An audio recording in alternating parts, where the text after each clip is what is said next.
কতক্ষণ লাগে তোমার বাড়ি ফিরতে? মেয়েটা বিকেল থেকে খাবো খাবো করছে। হাতে কত টাকা পেলে আজ এত কাজ করে?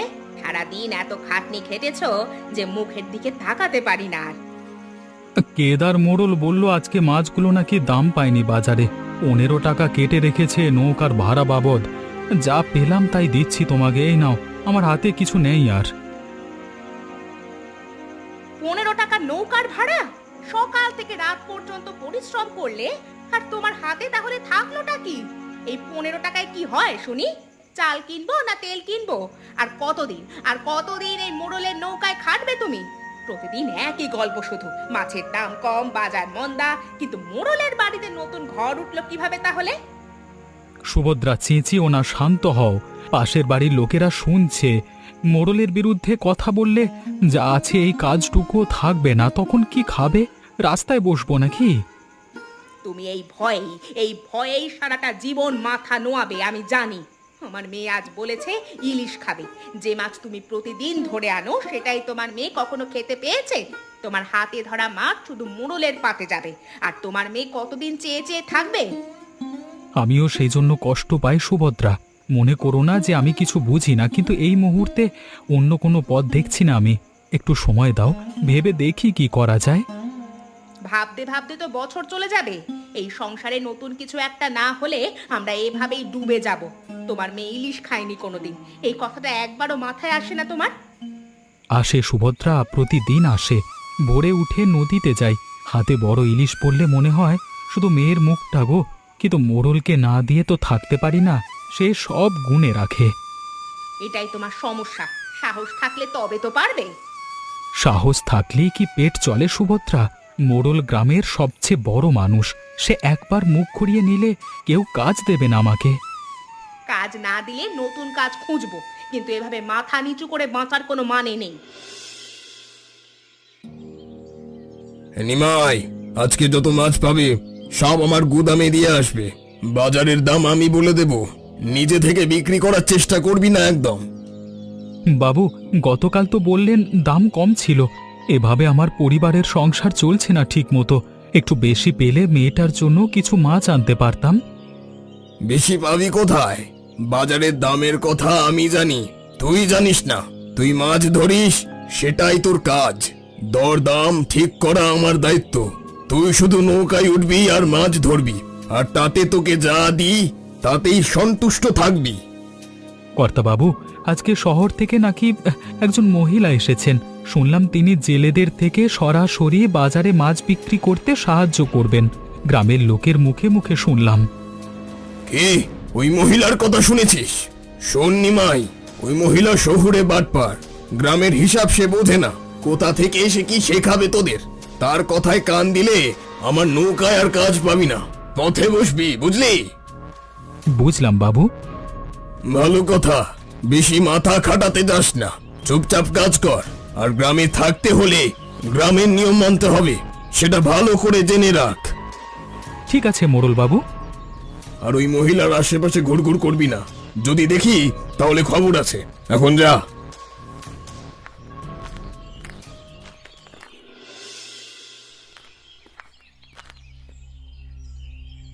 তুমি কি নিমাই?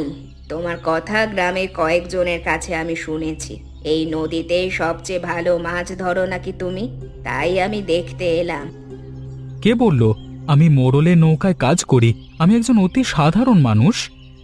মোড়লের নৌকায় কাজ করো সে ঠিক আছে, কিন্তু মাছ তো তুমি ধরো, পরিশ্রম তুমি করো, আর লাভ হয় মোড়লের। সেটা কি তুমি জানো না? নাকি জেনেও কিছু করো না? দিদি, এত কিছু ভেবে কি হবে? মোড়লের বিরুদ্ধে গেলে কাজ থাকবে না।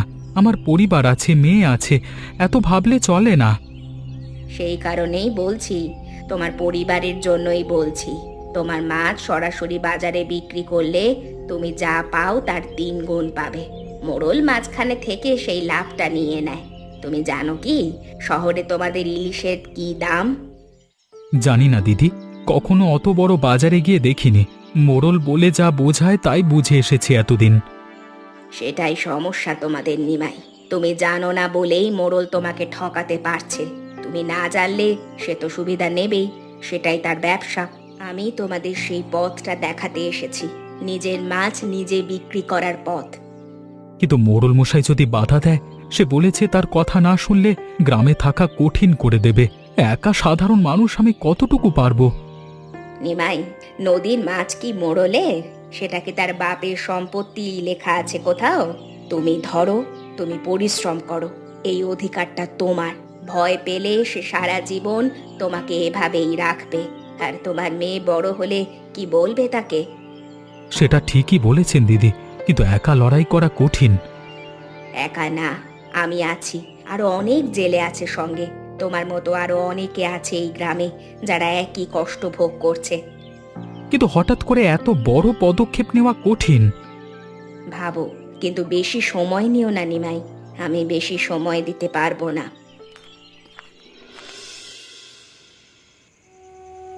সুভদ্রা, তোমার মুখ দেখে আমি বুঝতে পারছি তোমার মন ভালো নেই। নিমাইয়ের সাথে কি আবার কথা কাটাকাটি হয়েছে? ঝগড়া না ঠাকুমা, তবে শহুরে মহিলা এসে কি কি বলছে তাকে, আর সেটা শুনেছে। বলছে নাকি মাছ এবার নিজে বিক্রি করবে, মোড়লকে পাশ কাটিয়ে যাবে।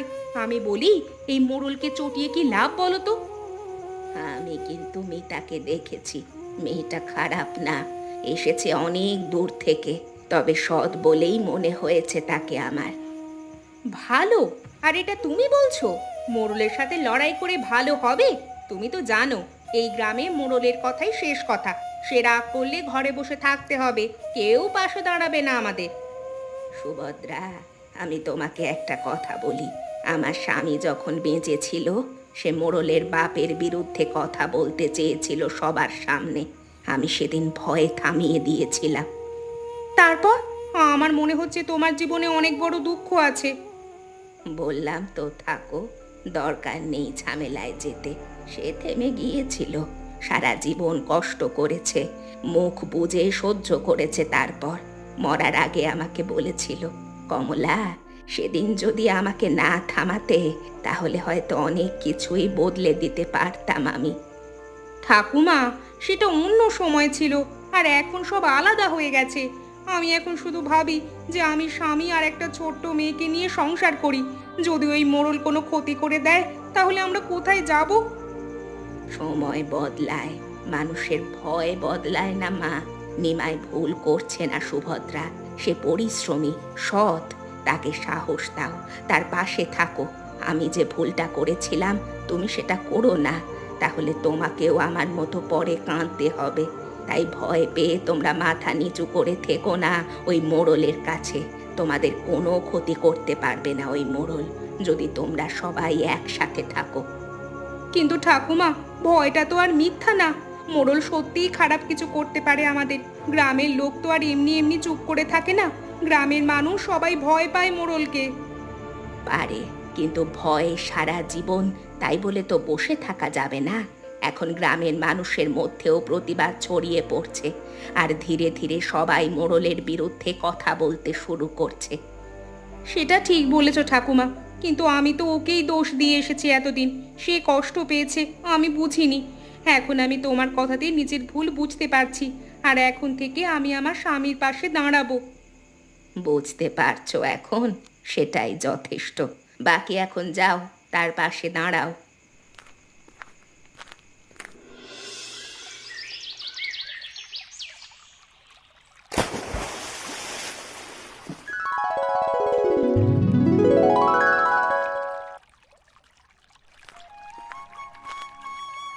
দিদি দেখুন, এত বড় ইলিশ কতদিন পাইনি আমি। এটা দেখলে মোড়ল সাথে সাথে নিয়ে নেবে, কোনো কথাই নেই। এই মাছ তুমি ধরেছ, এটা তোমার, তুমি নিয়ে যাও।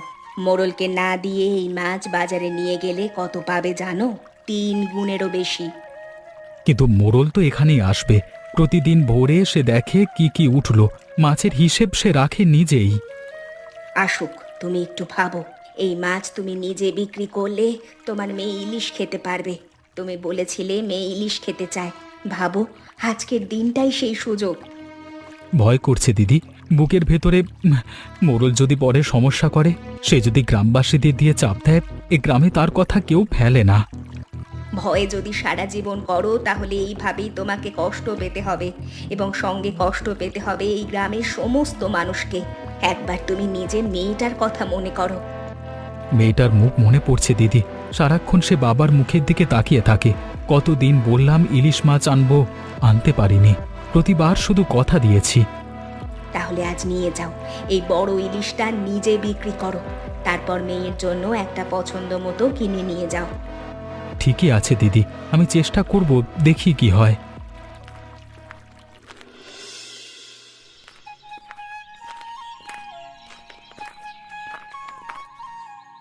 নিমাই, দাঁড়া, কোথায় নিয়ে যাচ্ছিস মাছ?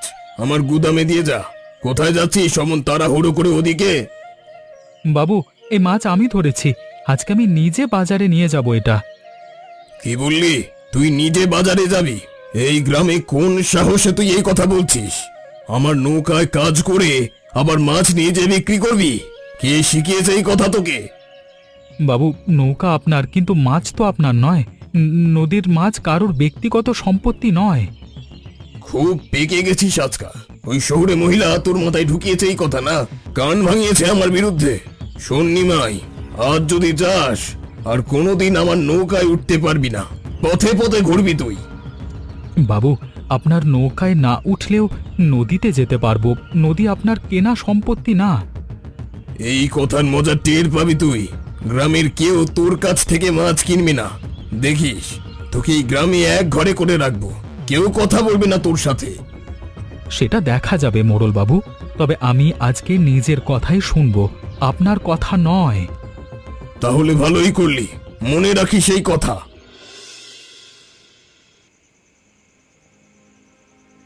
মোড়লকে আজকে বলে দিয়েছি কালকেও বাজারে আমি নিজে যাব। কিন্তু সুভদ্রা, তুমি কি রাগ করবে তাহলে? জানি এটা ঝুঁকির কাজ, সংসারে টান পড়তে পারে কিছুদিন, হয়তো আমি এরকম কাজ করলে আমি গতকাল কমলা ঠাকুমার কাছে গিয়েছিলাম, উনি অনেক কথা বললেন। ওনার কথাগুলো আমার মনে আটকে আছে। কথাগুলো বললেন যখন লড়ার সময় তার স্বামীকে তিনি থামিয়ে দিয়েছিলেন, সেটা তার জীবনের সবচেয়ে বড় ভুল হয়েছিল। তখন আমি ভাবলাম, আমিও কি তোমাকে এতদিন থামিয়ে রেখেছি, তোমার অক্ষমতাকে দোষ দিয়েছি? কিন্তু আসলে কি তুমি অক্ষম ছিলে, নাকি আমি ভুল জায়গায় রাগ দেখিয়েছি? কি বললেন উনি? তুমি কষ্টে ছিলে সুভদ্রা, রাগ করা স্বাভাবিক তোমার পক্ষে। না, সেটা অজুহাত আর ভয় ছিল আমার। তুমি প্রতিদিন কত পরিশ্রম করে ফিরেছো, আমি শুধু তোমাকেই দোষ দিয়েছি। কিন্তু আসল সমস্যাটা তোমার না, মোড়লের। আমি উল্টো মানুষকে দোষ দিচ্ছিলাম প্রতিদিন। সুভদ্রা, এসব ছাড়ো এখন, যা হয়েছে হয়েছে, এখন এসব ভেবে কোনো লাভ নেই। না, শুনতে হবে। কাল বাজারে আমিও যাব তোমার সাথে, একা যেতে হবে না। তুমি কি সত্যি আসবে? মোড়ল মশাই কিন্তু তোমাকে দেখলে কথা শোনাবে, তুমি সহ্য করতে পারবে তো? শোনা, আমি এতদিন তোমাকে কথা শুনিয়েছি ভুল কারণে। এবার সঠিক জায়গায় গিয়ে ওই শয়তানের মুখোমুখি দাঁড়ানোর সময় হয়েছে। মোড়লের কথায় ভয় পাওয়ার দিন শেষ। ঠিক আছে সুভদ্রা, তাহলে কালকে সকালে তৈরি থেকো। কেউ তো আসছে না। মোড়ল ভয় দেখিয়েছে, হয়তো বলে দিয়েছে কেউ যেন না আসে, আর সবাই সেটাই শুনে নিয়েছে। একটু সময় দাও, ধৈর্য রাখো, এত সহজে হয় না এসব। আমি ভয় পাচ্ছি না, শুধু ভাবছি এতদিন কেন এটা করিনি। মাছগুলো দেখো কত তাজা। মোড়লের গুদামে থাকলে এর অর্ধেক পচে যেত। গুদামে পড়ে থাকলে মাছের কি হাল হয় তা তুমি তো জানো। আর ওই পচা মাছগুলোই দামে বিক্রি করতো। সেটা ঠিকই বলেছ, তবে মোড়লকে সরাতে পারলে এখন লোকেরাও ভালো জিনিস পাবে। দেখেছো, হ্যাঁ, একজন এগিয়ে আসছে, ওই দেখো।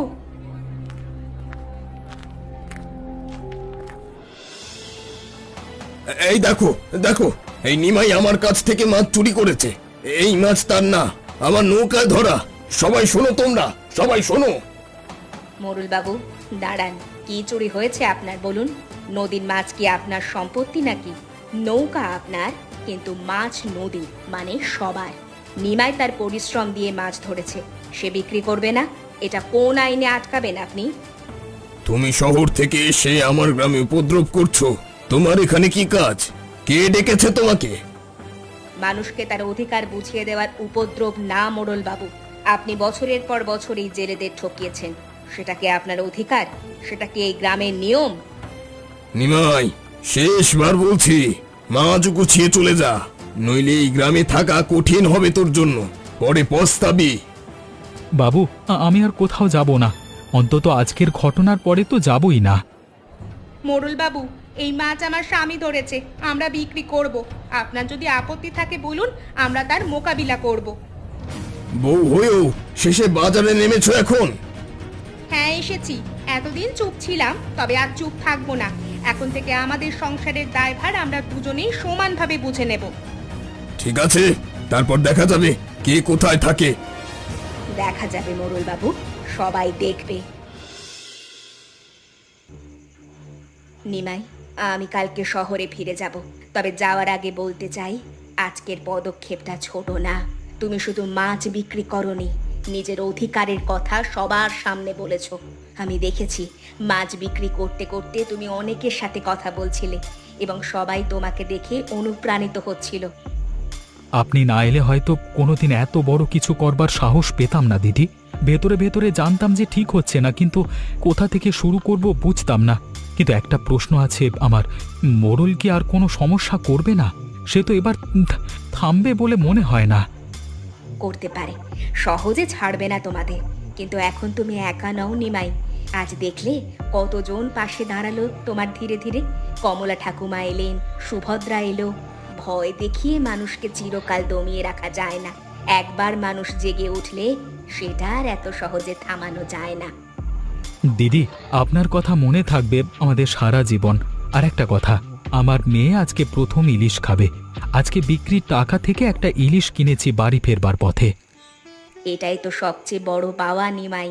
আমি চাই তোমার মেয়ের অনেক উন্নতি হোক। আজকের দিনটাও মনে থাকবে, বাবার সাথে বাজারে এসেছিল, দেখেছে কি হয়েছে। আমি চাই আমার মেয়ে বড় হয়ে আমার মতো এরকম ঝামেলার মধ্যে না জড়াক এবং তার খুব সুন্দর একটা জীবন হোক। নিমাই, তোমার মেয়েকে বলো তার বাবা প্রতিবাদ করেছিল, আর সেজন্যই গ্রামের ভবিষ্যৎ এবং তাদের সংসারের ভাগ্য বদলে গেছে। ধন্যবাদ দিদি, আমি মন থেকে বলছি, এইসব কিছুর সাথে আমার মেয়েকে শেখাবো যেন সে আপনার মতো হয়। ভালো থেকো তোমরা, আর সাহসটা ধরে রেখো। আবার দেখা হবে। এখন চলি। খা মা, খা। কেমন লাগছে? ভালো লাগছে তো? এই প্রথম তুই ইলিশ মাছ খাচ্ছিস, সেই জন্য জিজ্ঞেস করছি। আসলে এর আগে তুই আমার কাছে অনেকবার ইলিশ মাছ খাওয়ার বায়না করেছিস, কিন্তু তোর বাবার এমন সামর্থ্য ছিল না যে তোকে ইলিশ খাওয়াই।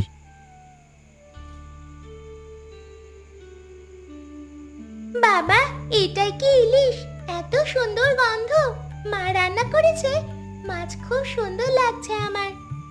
হ্যাঁ মা, আমি রান্না করেছি, আর তোর বাবা শুধু তোর জন্য কিনে এনেছে। তোমার বাবার পরিশ্রমের টাকায় কেনা।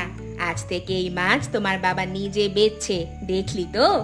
এতদিন তোর বাবা শুধু পরের জন্য কাজ করেছে, তাই নিজের জন্য কিছু করে আসতে পারেনি। আর এখন তোর বাবা সাহস করে নিজের কাজ করা শুরু করেছে। বাবা আবার কিনবে, আবার খাবো। এবারে আমরা সবাই মিলে আরো বেশি করে খাবো। কিনবো মা, এখন থেকে প্রতিদিন না হলেও মাঝে মাঝে কিনবো। এখন থেকে আমরা মাঝে মাঝেই ইলিশ মাছ খেতে পারবো, কারণ আমাদের আর মোড়লের উপরে ভরসা করে বাঁচতে হবে না। হবে। আর শোনো, আমি তোমার কাছে একটা কথা বলতে চাই। এতদিন যা বলেছি, যেভাবে বলেছি, সেটা ঠিক ছিল না। তুমি কখনো দোষী ছিলেই না, কিন্তু আমি তোমাকে দোষী মনে ভেবে চূড়ান্ত অসম্মান করে গেছি প্রতিদিন।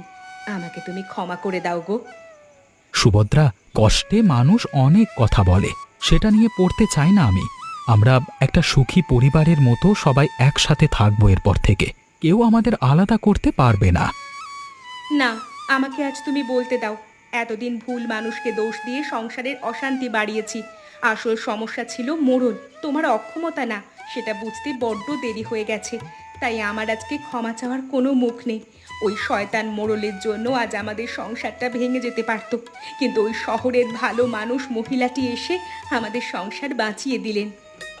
দেরি হয়নি সুভদ্রা, এখনো সময় আছে। আমরা একদিন স্বপ্ন দেখেছিলাম আমাদের মেয়েকে টাটকা ইলিশ খাওয়াবো, সেই স্বপ্ন আমাদের পূরণ হয়েছে। আর এই স্বপ্ন কোনো লাখ টাকা দামি স্বপ্নের থেকে কম নয়।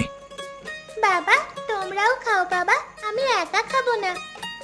হ্যাঁ রে মা, আমরা সবাই খাবো, চল খাওয়া দাওয়া করি চল। আর আমরা তাহলে পুরনো কথা নিয়ে একদম ভাববো না, আর সবাই গ্রামের মানুষরা এক জায়গায় হয়ে এমন ভাবে থাকবো যাতে মোড়ল আর আমাদের সাথে কোনো চালাকি করতে না পারে।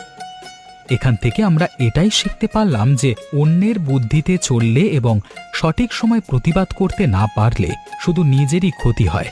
আচ্ছা, তোমরা বলতে পারবে যে আমি কেন বাধ্য হলাম মোড়লের কাছে কাজ ছেড়ে দিতে? উত্তরটা কিন্তু তোমরা কমেন্ট করে জানিও। আর আমাদের চ্যানেলটা কিন্তু তোমরা অবশ্যই সাবস্ক্রাইব করবে, আর বন্ধুদের সঙ্গে গল্পটা শেয়ার করো।